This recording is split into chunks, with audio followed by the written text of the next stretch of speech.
Good morning everyone. So ngayon, itong aming aso, si Mocha, ay kaulaw mo, asa ka, is dali namin doon sa bed or doon sa para gupitan, naulaw.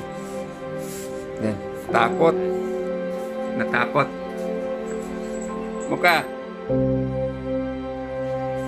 Yan, so dali namin si Mocha doon sa bed or doon sa tagialot ng aso. So ang bayad is according sa aming pagsaliksik sa 500 pesos yung paggupit na ganyan. So makita natin isa ito si Mocha, yung linagyan na ng tag para makilala namin. Takot siya.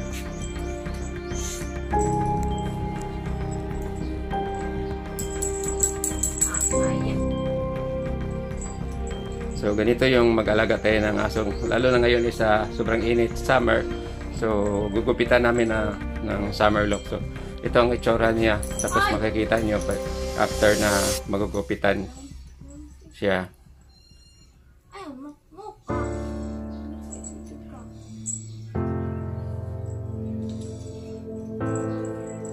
So aalis na kami.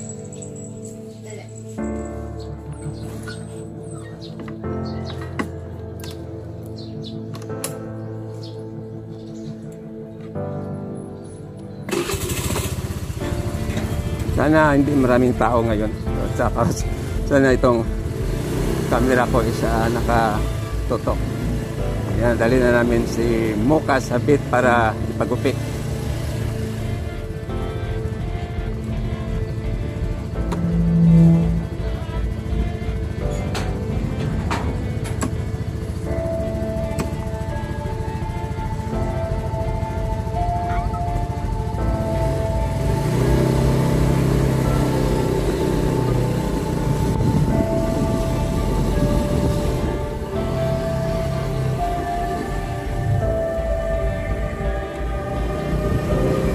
Maganda yung wide angle kasi makita yung yung sa speed. So yung gupitan ni Mocha is malapit lang.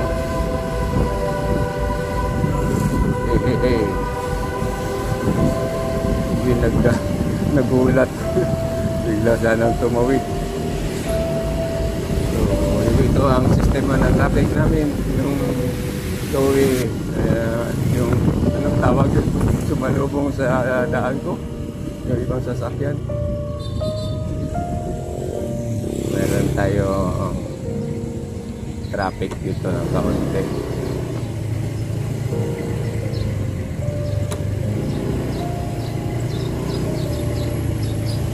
Yan ang problema sa yung ganitong ginawa ko na cellphone lang ginamit ko sa camera. Kasi minsan hindi natin malaman kung naka-play ba o naka-pause. Yung lagi nang nangyari sa akin yung yung kanang hindi pala naka-play, hindi naka-record.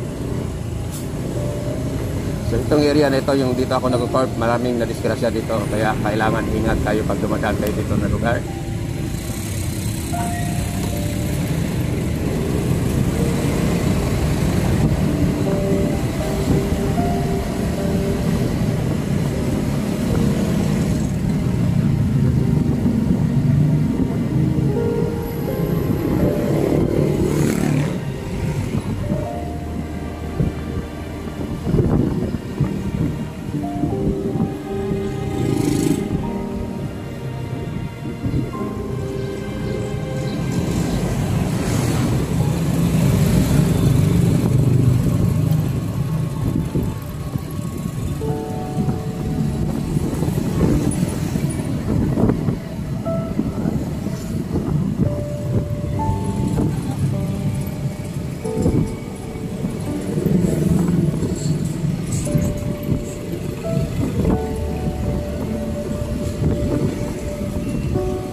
Lapit lang yung yung pit kung saan kami magpapagupit sa aso namin. So turn right tayo. Tapos ito na. So dito kami magpapagupit.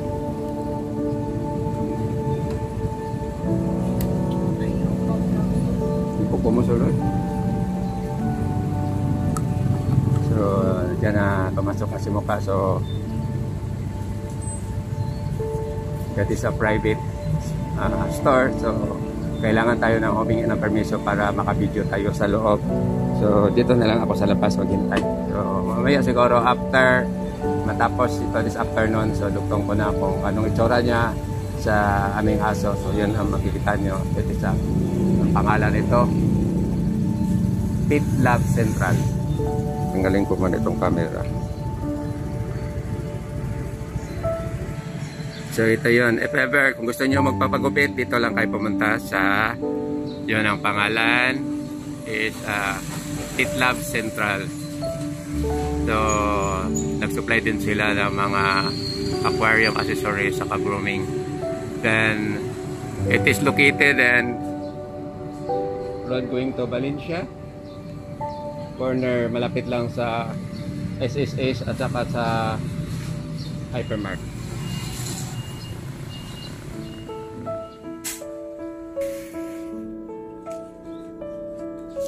So it's around 12 o'clock na, tapos tumawag yung may-ari ng pet or yung management doon na ipakuha na daw yung aming aso.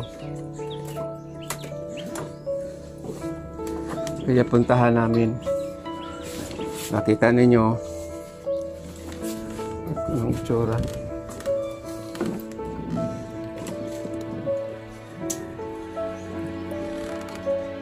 Kailan ko kuha sa akong lisensya, nalimutan ko ako. Narito dagi, kuhaan pa. Nagisira, sinong ko sabihin. Kanina nalimutan ko yung bag ko, nandun yung lisensya ko. Ang problema kasi yung lisensya, yung bago release nila, dahil naubusan ng ID, isa sobrang laki.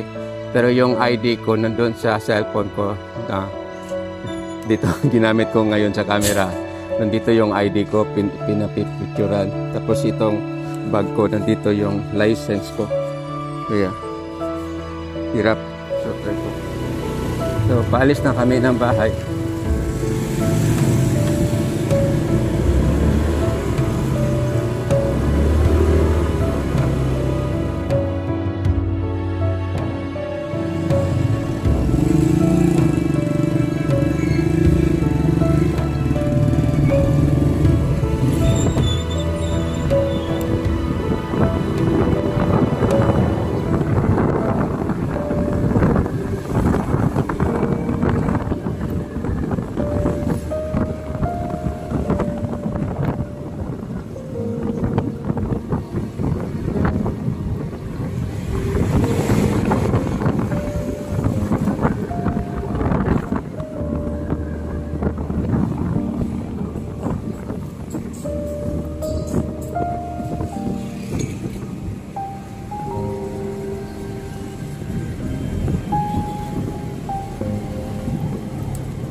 Si Muka.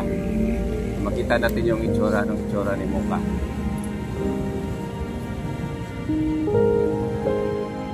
Ayan na si Muka, lumabas na. So, ang itsura.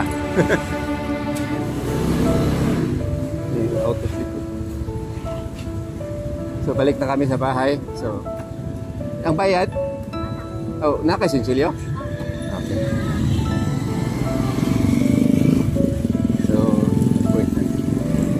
Lipat. Then after that, mangihi na po na siya sa kuwan. Sa ano.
alot.